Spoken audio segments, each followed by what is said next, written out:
तरीके से जो यूसीसी की बात चल रही है, सीधे तौर पर मुस्लिम विरोधी कानून इसे लोग बता रहे हैं, आप क्या कहेंगे? हमारे उलमा इकराम है, उनको कोई नोटिफिकेशन जारी नहीं किया गया और इसके लिए मंतव्य मांगे गए और मंतव्य मांगने के अंदर भी इनके जो लाडले लोग हैं इनके द्वारा रखे गए, बीजेपी सरकार के द्वारा रखे गए जो पपेट है, हाँ यस बीजेपी के पपेट है जो मुसलमान के अंदर रह के अपने आप को मुसलमान कहते हैं, ऐसे लोगों से मंतव्य ले लिए गए जो उस बिल के मानने वाले होंगे। लेकिन हम जैसे लोग हैं या मुस्लिम हित रक्षक कमेटी है जो गुजरात के अंदर है अभी, और इसके अलावा भी बहुत सारे लोग हैं जो ये समझना चाहते हैं कि यूसीसी क्या है, और जिस तरह से उत्तराखंड में ये लाया गया और उसी तरह गुजरात में ये लोग ला रहे हैं, लेकिन सबसे पहले ये लाया गया उसका तरीका गलत है। वन टाइप ऑफ एक थोपने वाली बात है, जबरदस्ती मुसलमानों के जो अधिकार है, जो आर्टिकल 29 है, 26 है, 27 ये सबका उल्लंघन है और इसका वायलेंस करती है। क्या हम खाएंगे पहनेंगे, हम कैसे जिएंगे, हमारी पर्सनल राय है,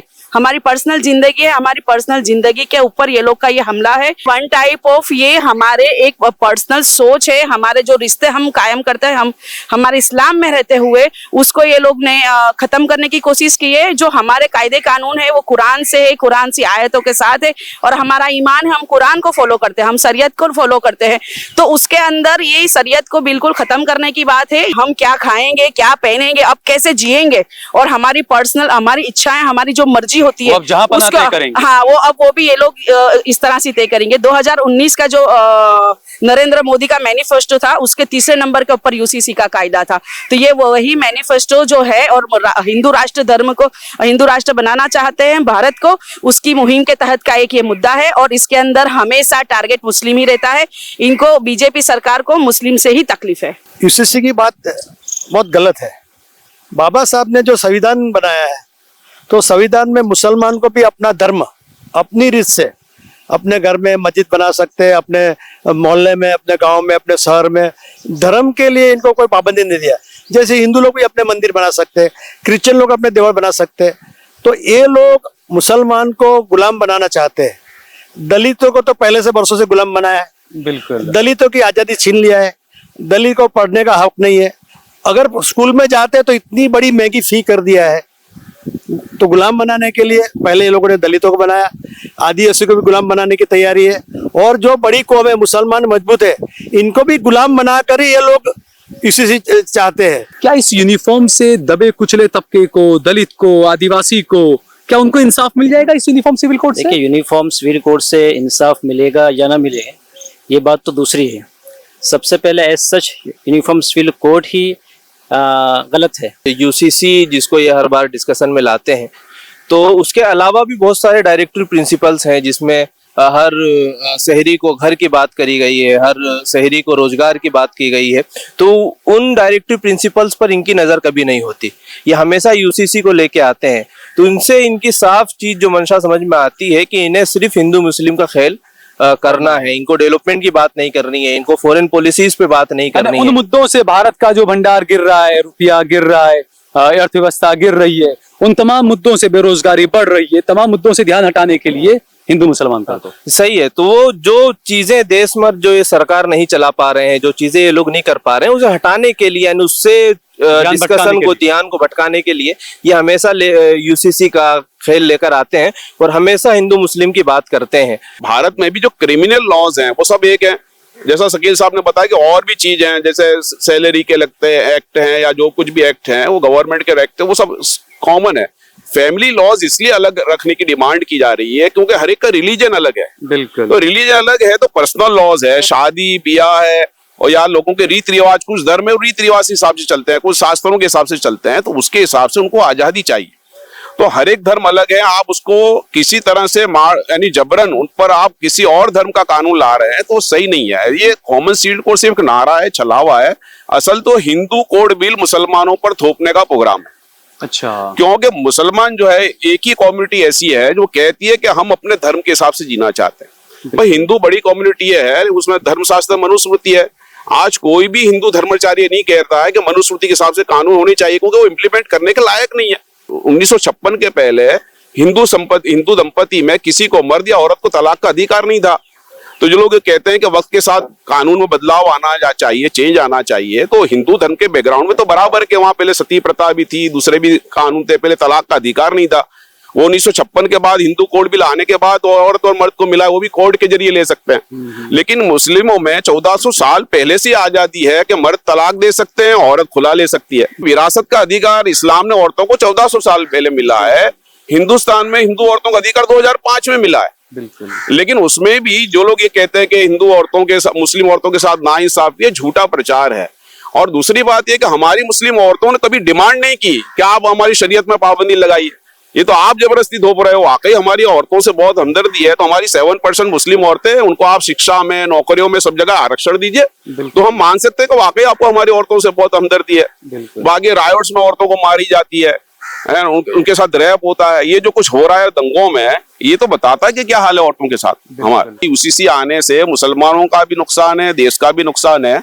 और जो लोग समानता की बात करते हैं वो दलील ये देते हैं कि एक सर का सब कुछ होने से देश में एकता आएगी। भाई घर में एक को बिरयानी पसंद है, किसी को भाजी पाव पसंद है, अब आप कह रहे हो कि नहीं सबको बिरयानी खानी पड़ेगी, तो इससे एकता कहाँ से आएगी भाई? इससे तो बिखराव बढ़ेगा। बिल्कुल। किसी को पहनावे सबको अलग अलग, हम अपने घर में चॉइस अलग देते हैं हर एक को, अब कह नहीं सबको झब्बा ही पहनना पड़ेगा सबको। तो इस तरह की जो समानता आर्टिफिशियली लाना चाहते हैं, उससे देश में एकता नहीं बढ़ेगी, देश में बिखराव बढ़ेगा। 8% जो आदिवासी हैं उनको तो आप इस लॉ से अलग करना चाहते हैं, ये कहकर कि भाई उनके ट्रेडिशंस अलग है, उनको इसमें शामिल करेंगे तो आदिवासी लोग नाराज हो जाएंगे, वो देश में तकलीफ पैदा हो जाएगी।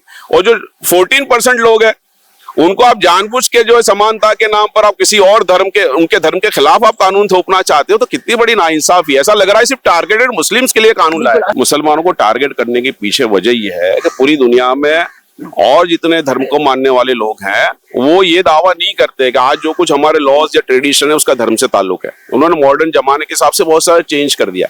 एक मुस्लिम कम्युनिटी ऐसी है जो कह रही है कि हम वो चीज को फॉलो कर रहे हैं जो अल्लाह ने हमारे लिखी है, जो हमारे धर्म में है, और वो धर्म में है तो हम ब्लाइंडली फॉलो नहीं कर रहे हैं, बल्कि वो जो कुछ धर्म में रखा है उसके लिए हम रीजन है, तर्क है। आपको नहीं समझ में आ रहा है तो आप हमसे समझिए। अल्लाह ताला ने जो भी पूरे इंसानों के लिए बनाया, हम तो कह रहे हैं कि जो इस्लामी कानून है सभी इंसानों के लिए अच्छे हैं, लेकिन हम ये नहीं कह रहे कि हमारे कानून आपको दूसरे धर्म वालों पर जबरदस्ती थोपिए, क्योंकि इस्लाम इसकी इजाजत नहीं देता। पाकिस्तान और दूसरी कंट्रीज में भी हिंदू लॉज अलग हैं। बिल्कुल। तो हम ये नहीं कहते कि हमारे इस्लामिक लॉ, चाहे हम ये समझते हैं कि सारे इंसानों के लिए अच्छा है, लेकिन किसी और धर्म पर नहीं थोपने चाहिए क्योंकि उसके बिलीव्स अलग है। तो इस्लाम तो ये सिखाता है। तो इस तरह से किसी धर्म के मानने वालों को, क्योंकि मुसलमान ये कहते हैं कि हम अपने धर्म से जुड़े रहेंगे, इसलिए इनको तकलीफ हुआ है। जो लोग मुसलमान को जबरदस्ती जय श्री राम बुलवाना चाहते हैं, भाई वंदे मातरम जबरदस्ती पढ़वाना चाहते हैं, उनको नमाज से रुकवाना चाहते हैं, वो ये चाहते हैं कि किसी तरह से मुसलमान, यानी हम चाहे अपने मजहब पर अमल करें या नहीं करें, लेकिन मुसलमान अगर अपने रिलीजन से दूर रहते तो बहुत खुश हो जाते हैं। किसी तरह से मुसलमान को इस्लाम से दूर रखे, बस उन्हीं में अपनी वो खुशी महसूस करते हैं। आप देख रहे हैं देश लाइव, देश की आवाज। अस्सलाम वालेकुम, आदाब। देश लाइव में आपका स्वागत है। मैं हूं सहल कुरैशी। दोस्तों, गुजरात सरकार की तरफ से यूसीसी लाने की तैयारी की जा रही है और इसे कहा जा रहा है यूनिफॉर्म सिविल कोड। लेकिन जो चीजें उत्तराखंड के अंदर हुई, पूरे देश ने देखी। यूसी से जो वहां पर आया, यूनिफॉर्म किसे कहते हैं? बराबरी को कहते हैं कि आप बराबरी का, सबके लिए बराबर कानून होगा।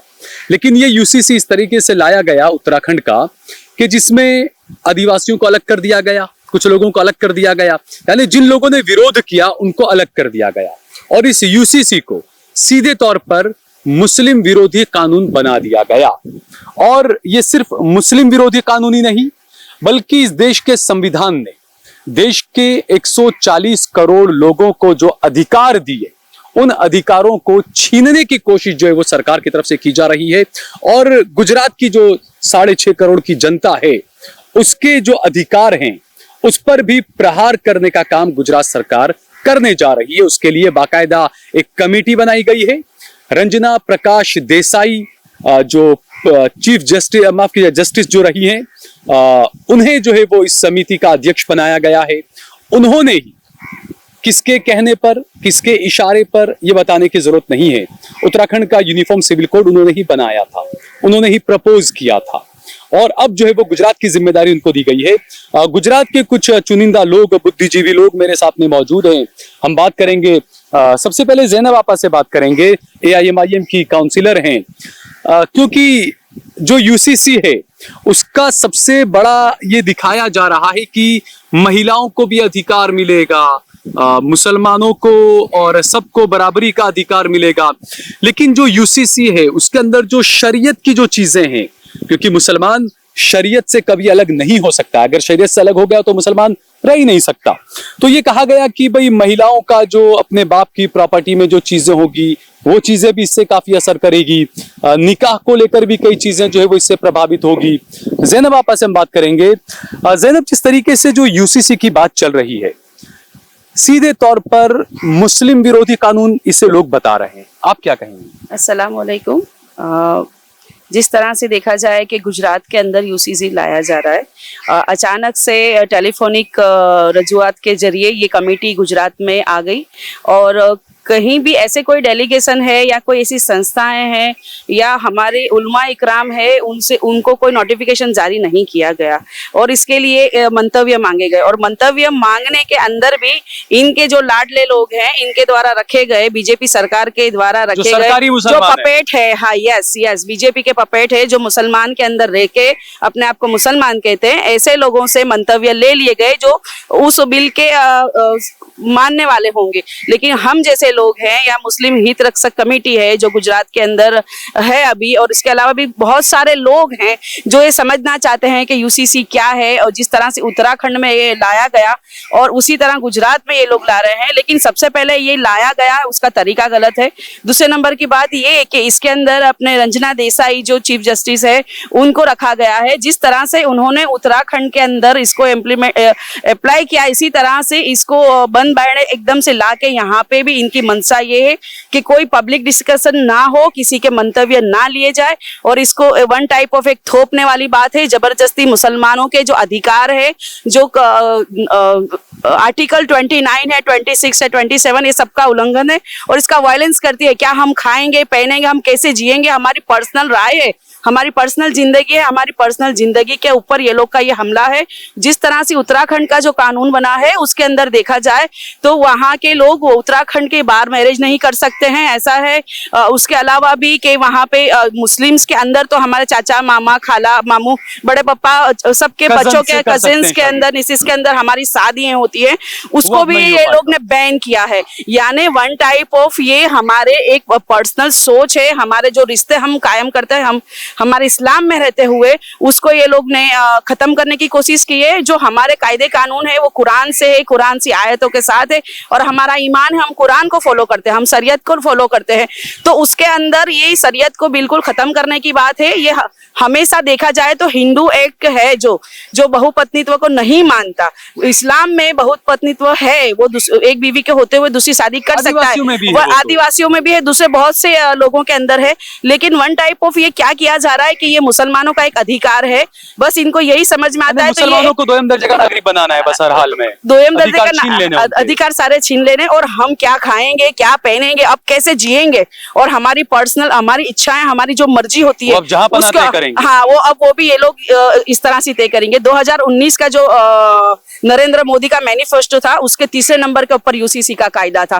तो ये वही मैनिफेस्टो जो है और हिंदू राष्ट्र धर्म को हिंदू राष्ट्र बनाना चाहते हैं भारत को, उसकी मुहिम के तहत का एक ये मुद्दा है और इसके अंदर हमेशा टारगेट मुस्लिम ही रहता है। इनको बीजेपी सरकार को मुस्लिम से ही तकलीफ है। बिल्कुल। कुछ दलित मेरे साथ में भी मौजूद, एक दलित भाई, दलित बुद्धिजीवी हैं, हम उनसे बात करेंगे। जिस तरीके से जो बात चल रही है, जो ज़ैनब ने जो बातें बताई कि सीधे तौर पर जो बाबा साहेब अम्बेडकर ने जो संविधान दिया और जो अधिकार दिए देश के लोगों को, वो अधिकारों को छीनने की कोशिश की जा रही है। क्या नाम है आपका? मेरा नाम किशन भाई परमार है, मैं अहमदाबाद रहता हूँ और दलित यूसर नाम की हमारी संस्था है। यूसीसी की बात बहुत गलत है। बाबा साहब ने जो संविधान बनाया है तो संविधान में मुसलमान को भी अपना धर्म अपनी रीत से अपने घर में मस्जिद बना सकते हैं, अपने मोहल्ले में, अपने गांव में, अपने शहर में, धर्म के लिए इनको कोई पाबंदी नहीं दिया। जैसे हिंदू लोग भी अपने मंदिर बना सकते हैं, क्रिश्चियन लोग अपने देवल बना सकते हैं। तो ये लोग मुसलमान को गुलाम बनाना चाहते हैं। दलितों को तो पहले से बरसों से गुलाम बनाया है। बिल्कुल। दलितों की आजादी छीन लिया है, दलित को पढ़ने का हक नहीं है। अगर स्कूल में जाते तो इतनी बड़ी महंगी फी कर दिया है, तो गुलाम बनाने के लिए पहले ये लोगों ने दलितों को बनाया, आदिवासी को भी गुलाम बनाने की तैयारी है, और जो बड़ी कौम है मुसलमान मजबूत है, इनको भी गुलाम बनाकर ही ये लोग इसी से चाहते हैं। तो आखिरकार ये कैसा यूसीसी है कि आप देखिए कि लाल फीताशाही जो अधिकारी जो जितने भी होते हैं वहां आपको ज्यादातर दलित नजर नहीं आएंगे, बड़े बड़े पदों पर आपको दलित नजर नहीं आएंगे। एक दलित को कहीं किसी सोसाइटी में जहां पंडित वगैरह रहते हो, उच्च कोटि के लोग रहते हो, वहां पर कोई दलित मकान लेने जाएगा उसको नहीं मिलेगा मकान, मुसलमान मकान लेने जाएगा नहीं मिलेगा मकान। तो फिर ये कैसा यूनिफॉर्म है आखिर?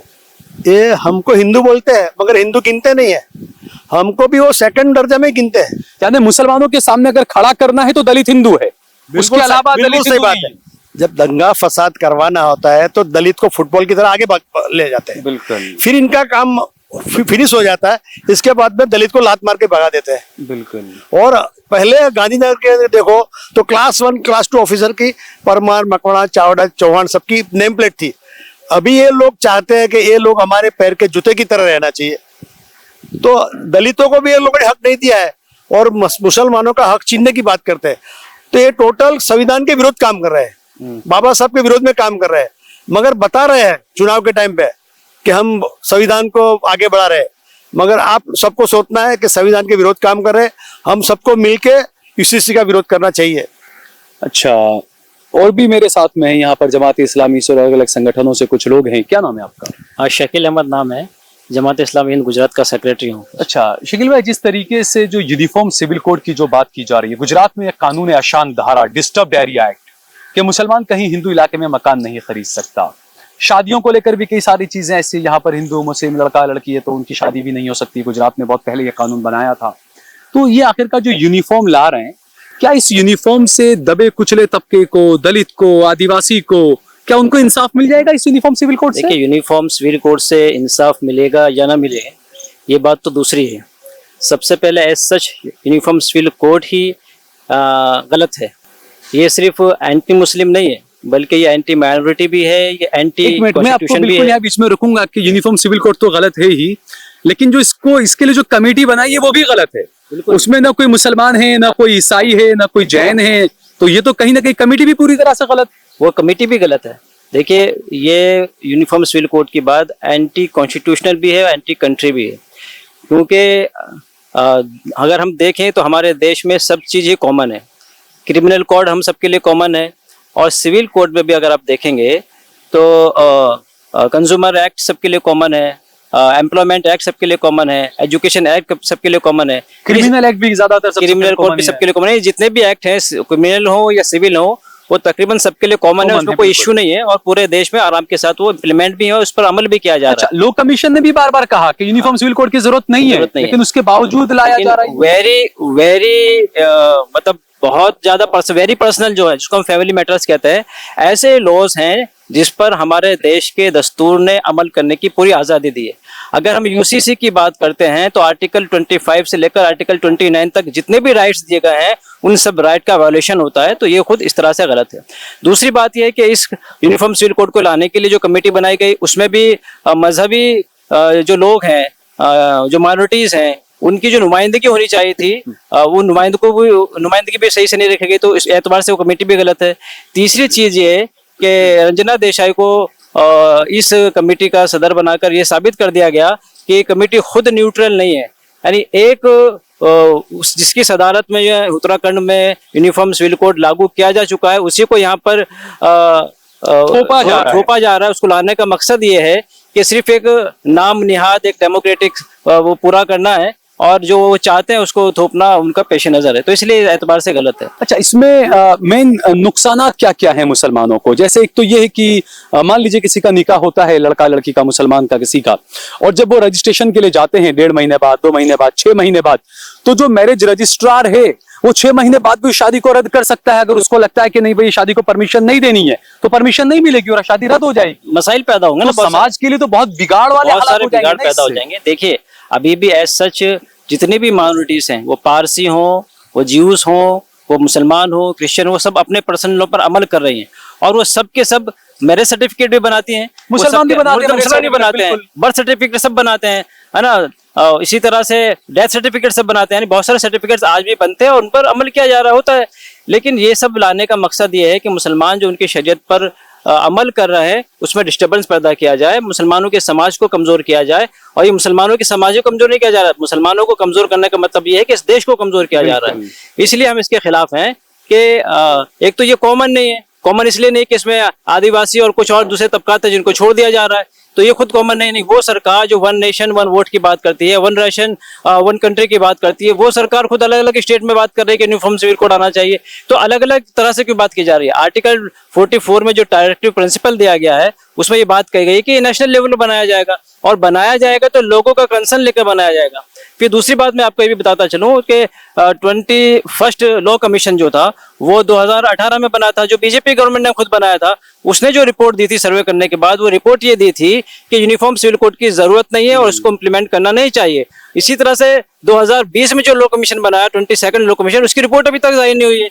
तो ये रिपोर्ट खुद बता रही है, इसको जाहिर न करने का मतलब खुद ये है कि उस रिपोर्ट नेगेटिव होगी कि भाई यूनिफॉर्म सिविल कोड की कोई जरूरत हिंदुस्तान को नहीं है। तो इसलिए हम ये समझते हैं कि यूनिफॉर्म सिविल कोड को ना सिर्फ एंटी मुस्लिम समझा जाए, बल्कि उसको एंटी कॉन्स्टिट्यूशनल और एंटी कंट्री समझकर तमाम वो ओबीसी हो, एससी हो, एसटी हो, मुस्लिम हो, सबको साथ मिलकर इसे विरोध करना चाहिए, क्योंकि ये रास्ता खोल देगा फिर दूसरे कम्युनिटी पर भी जुल्म करने का। इसलिए ये जो वेरी पर्सनल मैटर्स हैं, उन पर्सनल मैटर्स को मजहबी जो परंपराएं उन्हीं के मुताबिक अमल करने की आजादी सबको बाकी रहनी चाहिए। बिल्कुल, ये कहीं ना कहीं शरीयत के साथ साथ देश की जो परंपराएं हैं, देश की जो संस्कृति है, उसमें भी पूरा बिगाड़ जो है वो पैदा करने की कोशिश की जा रही है यूनिफॉर्म सिविल कोड से। जिस तरीके से अगर शरीयत की बात करें, इस्लाम की बात करें, तो महिलाओं को उनके अधिकार दिए गए हैं, माँ बाप की प्रॉपर्टी में से वो भी अधिकार दिए गए हैं। लेकिन जो यूनिफॉर्म सिविल कोड है, ये कहीं ना कहीं जो एक ताना बाना बेहतरीन तरीके से जो चल रहा है, उसको पूरा तितर बितर करने के लिए यूनिफॉर्म सिविल कोड लाया जा रहा है। असल प्रॉब्लम ये है, मेरा नाम मुनव्वर हुसैन है, मैं स्टूडेंट इस्लामिक ऑर्गेनाइजेशन का गुजरात का सदर हूँ। असल मसला ये है कि आप डायरेक्टिव प्रिंसिपल्स आप देखेंगे जो यूसीसी जिसको ये हर बार डिस्कशन में लाते हैं, तो उसके अलावा भी बहुत सारे डायरेक्टिव प्रिंसिपल्स हैं जिसमें हर शहरी को घर की बात करी गई है, हर शहरी को रोजगार की बात की गई है। तो उन डायरेक्टिव प्रिंसिपल्स पर इनकी नजर कभी नहीं होती, ये हमेशा यूसीसी को लेके आते हैं। तो इनसे इनकी साफ चीज जो मंशा समझ में आती है कि इन्हें सिर्फ हिंदू मुस्लिम का ख्याल करना है, इनको डेवलपमेंट की बात नहीं करनी है, इनको फॉरेन पॉलिसीज पे बात नहीं करनी है। उन मुद्दों से भारत का जो भंडार गिर रहा है, रुपया गिर रहा है, अर्थव्यवस्था गिर रही है, उन तमाम मुद्दों से, बेरोजगारी बढ़ रही है, तमाम मुद्दों से ध्यान हटाने के लिए हिंदू मुसलमान का तो सही है। तो वो जो चीजें देश में जो ये सरकार नहीं चला पा रहे हैं, जो चीजें ये लोग नहीं कर पा रहे हैं, उसे हटाने के लिए यानी उससे डिस्कशन को, ध्यान को भटकाने के लिए ये हमेशा यूसीसी का खेल लेकर आते हैं और हमेशा हिंदू मुस्लिम की बात करते हैं। तो ये एक बड़ा मसला है जो हमें समझना चाहिए। और दूसरी चीज ये है कि जो इनकी मंशा जो हमें समझ में आती है वो ये है कि इस उत्तराखंड में जो कुछ किया गया उसे ही वो वापस उसी तरीके से थोपना चाहते हैं। अगर कोई कमीशन बनाया जाता है, कोई कमेटी बनाई जाती है, तो उसका असल काम ये होता है कि वो तमाम धर्मों के, तमाम संप्रदायों की राय ले और उसके हिसाब से वो काम करे। तो वो फिर वो दूसरी चीज हमें यहाँ पर यह मसला बहुत बड़ा लगता है। आसिफ शेख भी मेरे साथ में मौजूद है। आसिफ भाई आगे आइएगा। आसिफ भाई, जिस तरीके से जो यूनिफॉर्म सिविल कोड के लिए जो एक कमेटी बनाई गई है, खुद उस कमेटी पर ही सवाल उठ रहे हैं कि उसमें ना कोई मुसलमान है, ना कोई ईसाई है, दूसरे धर्म के लोगों को नहीं लिया गया। दूसरा, बीजेपी ये प्रचारित कर रही है कि भाई बाबा साहेब आंबेडकर ने कहा था कि जो सरकारें हैं वो यूनिफॉर्म सिविल कोड ला सकती है, लेकिन उसमें बाबा साहब ने जो बातें कही थी, मैंडेटरी और कंपलसरी वाली बात, वो बीजेपी छुपा रही है कहीं ना कहीं लोगों से। असल में बाबा साहब ने बहुत कुछ कहा है। बाबा साहब ने ये भी कहा है, जो डायरेक्टिव प्रिंसिपल है स्टेट पॉलिसी के, उसमें ये भी कहा कि हर 14 साल के बच्चे को जो है मुफ्त शिक्षा होनी चाहिए। तो गुजरात में और पूरे भारत में जो शिक्षा का हाल है सबको मालूम है कि करोड़ों रुपए कमाए जा रहे हैं। जो सरकार के करीबी लोग, जो पार्टी है जो हुकूमत कर रही है, उसके करीबी लोग कमा रहे हैं इस पर। दूसरी बात, डायरेक्टिव प्रिंसिपल में हर एक को पक्का घर होना चाहिए। यहाँ तो हाल ये है कि जिसको घर है उसको खास कम्युनिटी के लोगों को टारगेट बनाकर उसे घर तोड़े जा रहे हैं, चलाए जा रहे हैं। तो ये हाल है। तो डायरेक्टिव प्रिंसिपल ये है कि शराब पर पाबंदी लगनी चाहिए। पूरी मुस्लिम कम्युनिटी कह रही है भारत में आप पूरे भारत में शराब पर पाबंदी लगा दो, लेकिन आप उस पर वो डायरेक्टिव प्रिंसिपल अमल नहीं करना चाहते। जो बाबा साहब ने जो दलील दी है वो तो खाली गाइडेंस दिया, और वो भी ये कहा कि वॉलेंटरी यानी अगर कोई आदमी स्वेच्छा से कहे कि हाँ मैं कॉमन सिविल को अपनाने को तैयार हूँ, उसके लिए अच्छी इजाजत हो सकती है। बिल्कुल। और जो समानता की बात करते हैं या दलील दी जाती है कि समानता आने से देश में एकता होगी, वो तो दलील का जो है इलॉजिकल है। कैसे, मैं बताता हूँ। आप अमेरिका में 50 स्टेट हैं और हर 50 स्टेट को अपने अपने रूल्स बनाने की आजादी है, तो फिर अमेरिका दुनिया की सुपर पावर है। तो भारत में भी जो क्रिमिनल लॉज हैं वो सब एक हैं। जैसा शकील साहब ने बताया कि और भी चीज हैं, जैसे सैलरी के लगते एक्ट हैं या जो कुछ भी एक्ट हैं वो गवर्नमेंट के एक्ट है, वो सब कॉमन है। फैमिली लॉज इसलिए अलग रखने की डिमांड की जा रही है क्योंकि हर एक का रिलीजन अलग है। बिल्कुल। तो रिलीजन अलग है तो पर्सनल लॉज है, शादी ब्याह है, और यार लोगों के रीति रिवाज, कुछ धर्म में रीति रिवाज के हिसाब से चलते हैं, कुछ शास्त्रों के हिसाब से चलते हैं, तो उसके हिसाब से उनको आजादी चाहिए। तो हर एक धर्म अलग है, आप उसको किसी तरह से मार यानी जबरन उन पर आप किसी और धर्म का कानून ला रहे हैं तो सही नहीं है। ये कॉमन सिविल कोड सिर्फ नारा है, छलावा है। असल तो हिंदू कोड बिल मुसलमानों पर थोपने का प्रोग्राम है। अच्छा। क्योंकि मुसलमान जो है एक ही कम्युनिटी ऐसी है जो कहती है कि हम अपने धर्म के हिसाब से जीना चाहते हैं। भाई हिंदू बड़ी कम्युनिटी है, उसमें धर्मशास्त्र मनुस्मृति है। आज कोई भी हिंदू धर्माचार्य नहीं कहता है कि मनुस्मृति के हिसाब से कानून होने चाहिए, क्योंकि वो इम्प्लीमेंट करने के लायक नहीं है। दूसरी बात यह है कि जो हिंदू कोड बिल है, तो 1956 के पहले हिंदू दंपति में किसी को मर्द या औरत को तलाक का अधिकार नहीं था। तो जो लोग कहते हैं कि वक्त के साथ कानून में बदलाव आना चाहिए, चेंज आना चाहिए, तो हिंदू धर्म के बैकग्राउंड में तो बराबर के वहां पहले सती प्रथा भी थी, दूसरे भी कानून थे, पहले तलाक का अधिकार नहीं था। वो 1956 के बाद हिंदू कोड बिल आने के बाद औरत और मर्द को मिला, वो भी कोर्ट के जरिए ले सकते हैं। लेकिन मुस्लिमों में 1400 साल पहले से आजादी है कि मर्द तलाक दे सकते हैं, औरत खुला ले सकती है। बिल्कुल। तो लेकिन जो लोग इस्लाम में जो मर्द और औरत शादीशुदा आसानी से अलग होना चाहते हैं, तो यहाँ एक प्रावधान है कि जो इजीली अलग हो सकते हैं। अब लोग चाहते हैं कि नहीं, जैसे हिंदू औरत और दूसरे धर्म के लोग जो है कोर्ट में धक्के खाते हैं, 10 साल 15 साल वेट करते हैं, वो चाहते हैं मुसलमान भी ऐसे ही धक्के खाएं और इसी तरह से कोर्ट में चक्कर लगाते हुए उनको भी जो है एक दूसरे से अलग रहने की, जो अलग होना चाहते हैं उनको छूट नहीं मिले। तो इस तरह से मुसलमानों पर हिंदू कोड बिल थोपने की ये एक साजिश है, इसका प्रोग्राम है कि उसकी तरफ एक तरफ तो आप आजादी की बात करते हो कि हर एक धर्म के वालों को आजादी होनी चाहिए, लेकिन मुसलमानों के पीछे आप देखिए, मुसलमानों को अब लॉज सबके लिए मकान जो है हर एक को प्लान पास करा के मकान बनाना चाहिए। अब बहुत सारे कॉम्प्लिकेशंस हैं लॉज के, या जो कुछ सूरत हाल है देश की, उसके हिसाब से लोग प्लान पास नहीं कराते, लेकिन इंप्लीमेंट किस पर होता है? सिर्फ मुसलमानों पर होता है। तो लॉज जो इंप्लीमेंट करने वाली जो मशीनरी है वो बायस है, या जो लोग ये लाना चाहते हैं वो लोग बायस है, तो जाहिर सी बात है कम्युनिटी के साथ नाइंसाफी होगी। तो ये कॉमन सिविल कोड के जरिए जो है मुसलमानों को उनके धर्म से दूर रखने की साजिश है, और मैटर इतनी कॉम्प्लिकेटेड होने वाली है। आप उसका एक मिसाल देकर समझाता हूँ। किसी मुस्लिम मर्द ने कानून के हिसाब से, कुरान के हिसाब से एक तलाक कहा, और अगर उसका जो इद्दत का पीरियड खत्म हो जाता है तो दोनों अलग हो जाते हैं। बराबर किसी ने तलाक बोल दिया, मर्द ने, और रुजू नहीं किया तो तलाक हो जाती है।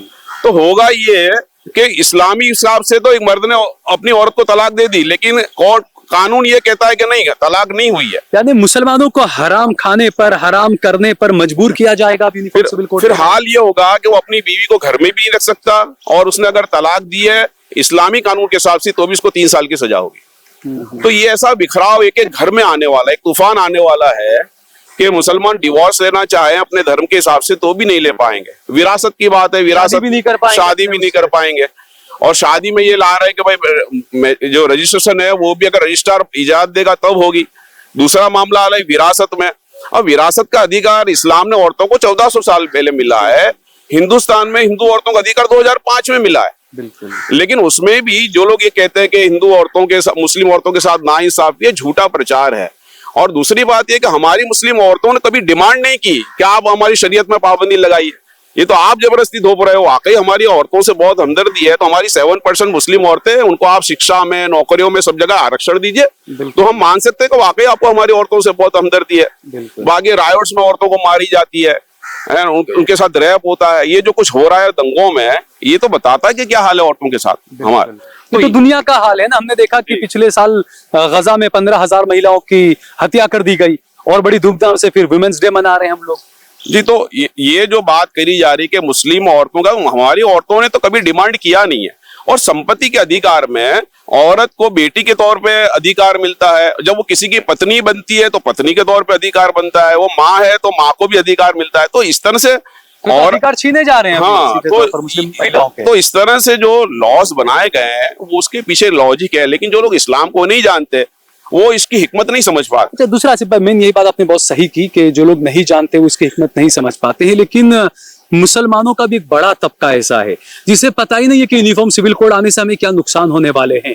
तो ऐसे मुसलमानों तक अपनी बात को पहुंचाया जाए, क्या नुकसान होने वाले हैं, क्या उसके लिए मोहल्ला सभाएं या इस तरह की कुछ चीजें करने की कोशिश नहीं की जानी चाहिए? जी, कल जो है गुजरात मुस्लिम हितरक्षक समिति है उसकी कल एक मीटिंग बुलाई थी और ये इसमें मुसलमानों के सभी धार्मिक समूह और सभी पॉलिटिकल पार्टीज के लोग भी थे। उसमें एक सर्वानुमत से मतलब उससे एक चीजें तय हुई है कि हम ये बात जो है यानी मुसलमानों को जो जबरन हिंदू कोड थोपा जा रहा है सिविल कोड के नाम से, उसके खिलाफ जो है सब मस्जिदों में और जगह जगह पर प्रोग्राम्स होंगे, मुस्लिमों को अवेयर किया जाएगा और उनको बताया जाएगा कि यूसीसी आने से मुसलमानों का भी नुकसान है, देश का भी नुकसान है। और जो लोग समानता की बात करते हैं वो दलील ये देते हैं कि एक सर का सब कुछ होने से देश में एकता आएगी। भाई घर में एक को बिरयानी पसंद है, किसी को भाजी पाव पसंद है, अब आप कह रहे हो नहीं सबको बिरयानी खानी पड़ेगी, तो इससे एकता कहाँ से आएगी भाई? इससे तो बिखराव बढ़ेगा। बिल्कुल। अब किसी को पहनावे सबको अलग अलग, हम अपने घर में चॉइस अलग देते हैं हर एक को, अब कहेगा नहीं सबको जब्बा ही पहनना पड़ेगा सबको। तो इस तरह की जो समानता आर्टिफिशियली लाना चाहते हैं उससे देश में एकता नहीं बढ़ेगी, देश में बिखराव बढ़ेगा।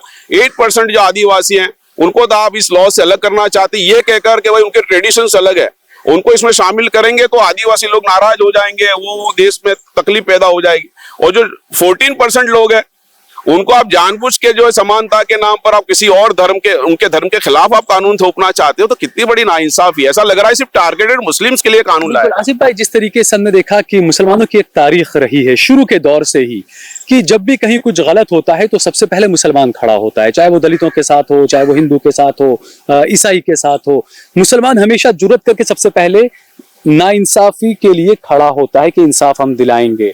उन्हीं मुसलमानों को इसीलिए टारगेट किया जा रहा है सीधे तौर पर। अब मुसलमानों को इसलिए खड़ा ही ना हो सके। अब मुसलमानों को टारगेट करने के पीछे वजह यह है कि पूरी दुनिया में और जितने धर्म को मानने वाले लोग हैं वो ये दावा नहीं करते कि आज जो कुछ हमारे लॉज या ट्रेडिशन है उसका धर्म से ताल्लुक है। उन्होंने मॉडर्न जमाने के हिसाब से बहुत सारा चेंज कर दिया। एक मुस्लिम कम्युनिटी ऐसी है जो कह रही है कि हम वो चीज को फॉलो कर रहे हैं जो अल्लाह ने हमारे लिखी है, जो हमारे धर्म में है, और वो धर्म में है तो हम ब्लाइंडली फॉलो नहीं कर रहे हैं, बल्कि वो जो कुछ धर्म में रखा है उसके लिए हम रीजन है, तर्क है। आपको नहीं समझ में आ रहा है तो आप हमसे समझिए। अल्लाह ताला ने जो भी पूरे इंसानों के लिए बनाया, हम तो कह रहे हैं कि जो इस्लामी कानून है सभी इंसानों के लिए अच्छे हैं, लेकिन हम ये नहीं कह रहे कि हमारे कानून आपको दूसरे धर्म वालों पर जबरदस्ती थोपिए, क्योंकि इस्लाम इसकी इजाजत नहीं देता। पाकिस्तान और दूसरी कंट्रीज में भी हिंदू लॉज अलग हैं। बिल्कुल। तो हम ये नहीं कहते कि हमारे इस्लामिक लॉ, चाहे हम ये समझते हैं कि सारे इंसानों के लिए अच्छा है, लेकिन किसी और धर्म पर नहीं थोपने चाहिए क्योंकि उसके बिलीव्स अलग है। तो इस्लाम तो ये सिखाता है। तो इस तरह से किसी धर्म के मानने वालों को, क्योंकि मुसलमान ये कहते हैं कि हम अपने धर्म से जुड़े रहेंगे, इसलिए इनको तकलीफ हुआ है। जो लोग मुसलमान को जबरदस्ती जय श्री राम बुलवाना चाहते हैं, भाई वंदे मातरम जबरदस्ती पढ़वाना चाहते हैं, उनको नमाज से रुकवाना चाहते हैं, वो ये चाहते हैं कि किसी तरह से मुसलमान, यानी हम चाहे अपने मजहब पर अमल करें या नहीं करें, लेकिन मुसलमान अगर अपने रिलीजन से दूर रहते तो बहुत खुश हो जाते हैं। किसी तरह से मुसलमान को इस्लाम से दूर रखे, बस उन्हीं में अपनी वो खुशी महसूस करते हैं। बिल्कुल। तो ये जिस तरीके से, चूंकि हालांकि जो कमेटी बनाई गई जस्टिस रंजना देसाई के मातहत, उनकी जो कमेटी एक बनाई गई गुजरात में यूनिफॉर्म सिविल कोड लाने के लिए, ये बातें भी सामने आई कि उस कमेटी ने भी कहा है कि हमें और वक्त की जरूरत है, 45 दिन में ये नहीं हो सकेगा। लेकिन एक तीर छोड़ा गया है सीधे तौर पर मुसलमानों को निशाना बनाने के लिए।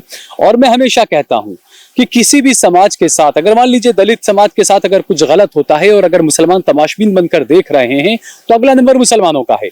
ठीक उसी तरीके से अगर आज मुसलमानों के साथ में कुछ गलत कर रही है सरकार, ज्यादती कर रही है, तो जो दूसरे समाज के दूसरे तबके के लोग अगर खामोश बैठे हैं तो याद रखें अगला नंबर आपका होगा। जय भारत, जय हिंद।